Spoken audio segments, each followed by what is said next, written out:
And whereas thou sawest iron mixed with miry clay, they shall mingle themselves with the seed of men. That means there'll be intermarriage, mingling with the seed of men. Now, friends, onto the scene, after the empire had broken up, came more dictators who wanted to unite Europe. They wanted to get it all back. And the prophecy says, but they shall not cleave one to another, even as iron is not mixed with clay. Along came Charlemagne. He tried to do it. Then came Louis XIV, Charles V. Then came Napoleon Bonaparte. Who hasn't heard of Napoleon Bonaparte? Well, none of you haven't heard of him. You've all heard of him, haven't you? Of course, you didn't put up your hand. Why? I tricked you, but you tricked me back. Thank you.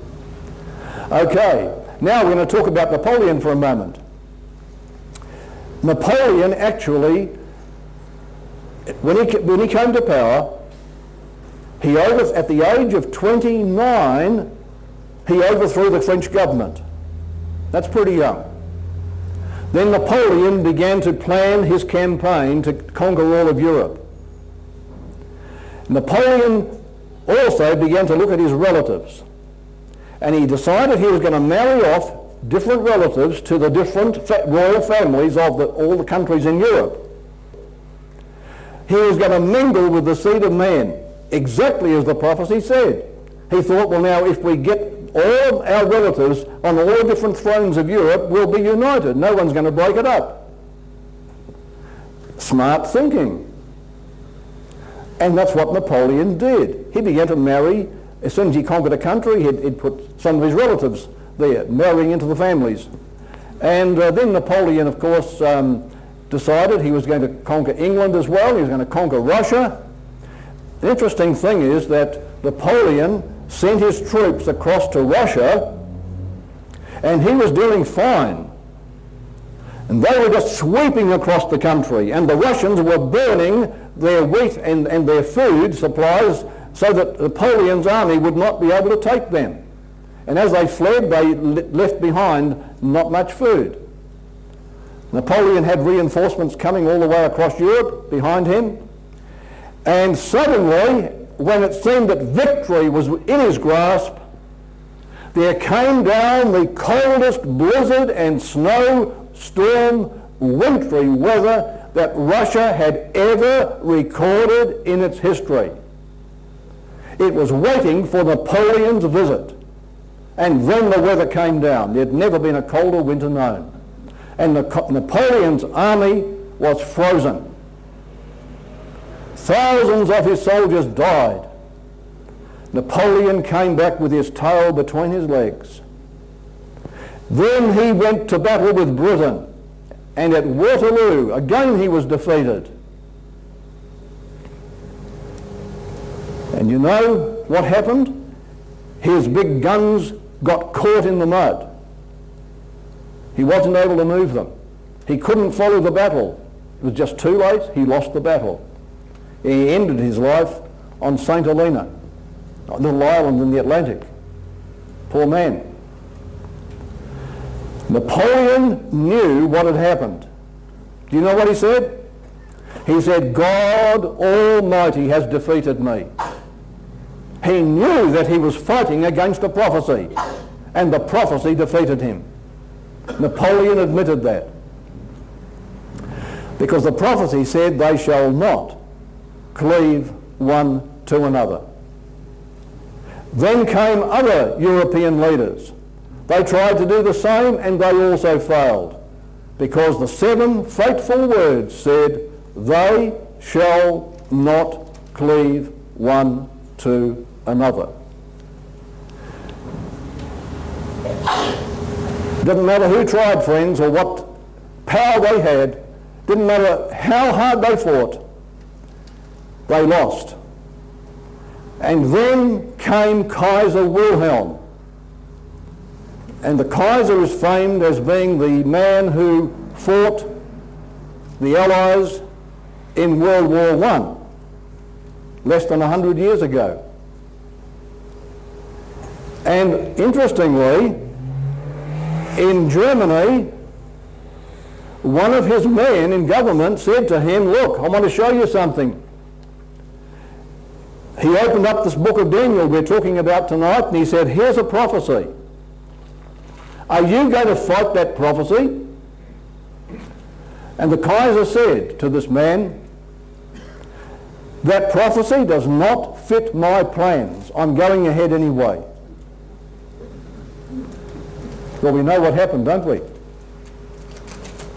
They shall not cleave one to another.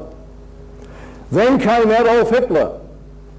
In 1939, Hitler determined that he was going to rule the world. Well, he determined that earlier, but 1939 was the beginning of it.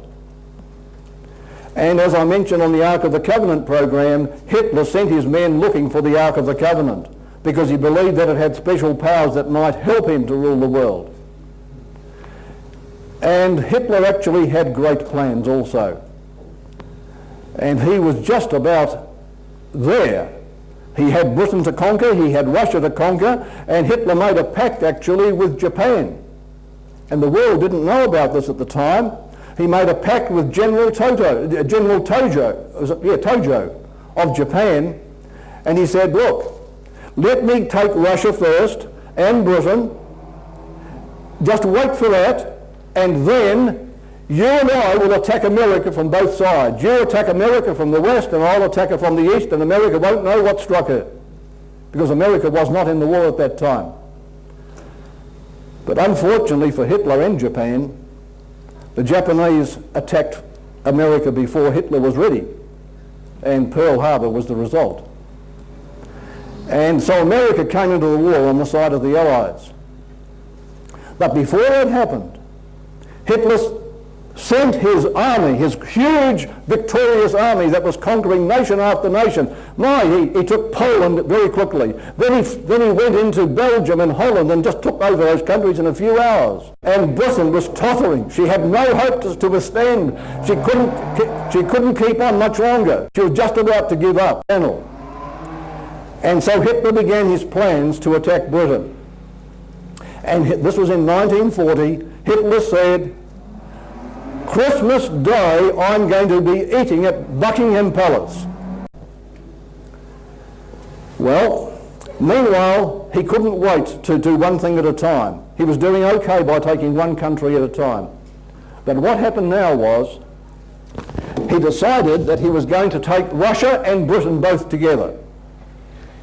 So he'd send some soldiers east and he'd send some west. And Hitler sent a huge army across toward Russia. He had already had Poland, so he took those little countries north of Poland and he went across the great steppes of Russia. And the Russians again burnt their wheat and all that they had in their fields to deprive the invaders of sustenance. And Stalin withdrew his troops. They kept retreating. They had no hope of withstanding Hitler's forces. And then something happened. The greatest snowstorm since Napoleon's defeat fell upon Hitler's troops. Now, is that a coincidence of history? The coldest winter ever that Russia had fell upon Napoleon's troops, and then the next coldest winter in history fell upon Hitler's troops as they came into Russia. And they were pretty well decimated in some areas. And that was the beginning of the end of Hitler in the East. Hitler, anyway, was coming across toward the coast of France. Paris fell, and the British soldiers were retreating toward the coast. And Hitler had plans that he was going to bomb them out of existence before they could escape across to Britain. And then there'd be no army left, and he could just take Britain easily. And King George VI called a day of prayer for all of Britain. And the whole of Britain prayed for God's protection because they didn't have much left. That's about all they had. And Hitler's Luftwaffe, his air force, were ready to come up and destroy the retreating army before it could get across the channel to defend Britain. And suddenly, friends, there came down the greatest storm that had been for a long time across Western Europe, and the Luftwaffe could not get off the ground. And while that storm kept Hitler's air force grounded, the English Channel became as calm as a mirror, and little boats were going back and forth all day long, picking up the soldiers, bringing them back to Britain. And Hitler lost his only opportunity to destroy the British army. Hitler said that where Napoleon failed, I am going to succeed. But Hitler, friends, did not count on the prophecy of those 7 fateful words, they shall not cleave one to another. And so we have these dictators through history reaching out to get the world, but more particularly Europe, together into one great power. But the 7 fateful words say that this is not going to happen. And you might say, well, what about the European community? We've got down to this now. I tell you, friends, the European community is not going to survive. I can promise you that. In fact, the cracks are already appearing. You watch Europe. The European unity will appear to survive for a while, but it's going to come crumbling. As a matter of fact, this is one of their posters. And you notice the Tower of Babel is a symbol of the European unity. Europe, many tongues, one voice.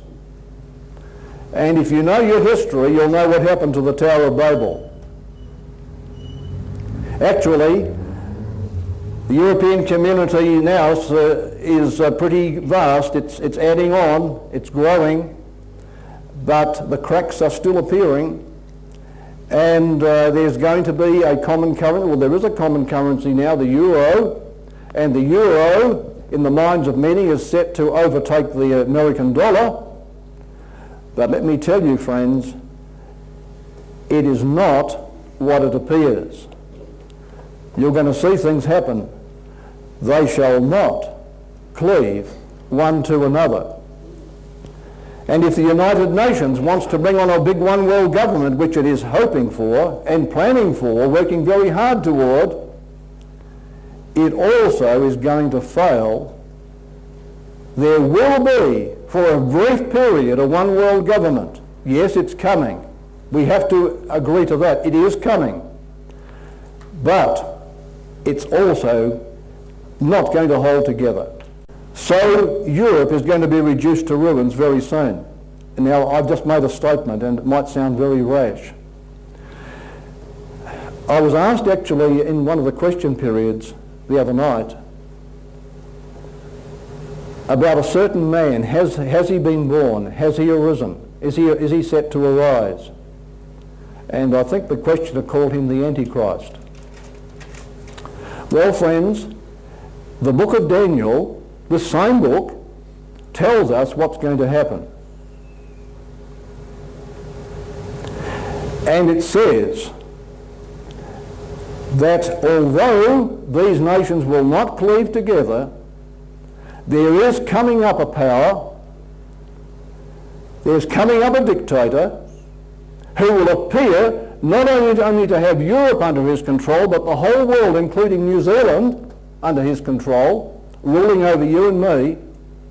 And he's going to be the most frightening and I can't think of the right words, but he's going to be the most ruthless dictator this world has ever seen.